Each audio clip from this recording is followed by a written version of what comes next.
The Kern County Planning Commission meeting started at 7 tonight, and the public and members discussing an ordinance that could bring thousands of oil wells to Kern County just wrapped up a few moments ago. 23 ABC's Leslie Gooden listened in on the meeting and joins us live in downtown Bakersfield to give us highlights and key takeaways.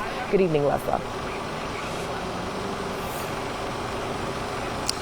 That's right. The meeting just wrapped up just a few moments ago. It lasted for nearly over 3 hours. And again, this was to discuss the oil ordinance on whether or not to continue it or to discontinue it. And this was after environmental concerns were brought up. Now, a great deal of people spoke out against it, but there were some who were also for it.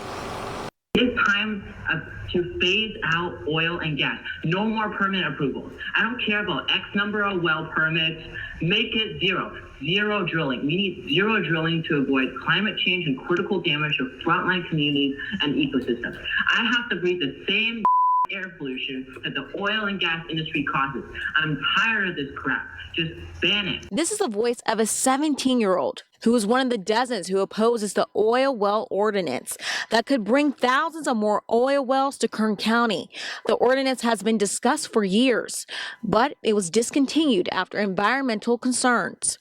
During Thursday's meeting, the Planning Commission director presented an updated version of the ordinance. Changes to the ordinance are in these three areas: the mandatory setbacks from sensitive receptors, the reduction in the annual cap and maximum number of new wells that could be drilled, and then in the SREIR, new mitigation for impacts to designated farmland, noise, and water. The director says, in fact, they are not calling for 67,000 new oil wells in Kern County, but instead 45,000, and will keep the 300-foot setbacks, which was changed for 4 years to 210 feet in distance for places like schools, churches, and hospitals.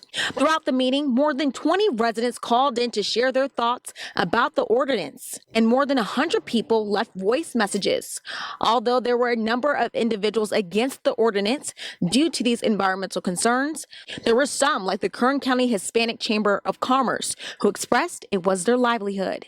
The oil and gas industry has provided Hispanic men and women a way to economically thrive. Regardless of background, education, or experience, the industry has embraced our Latino culture and took that hard work and transformed it into an opportunity. On behalf of the Kern County Hispanic Chamber of Commerce and the California Hispanic Chambers of Commerce, we support the oil and gas industry and the SREIR ordinance.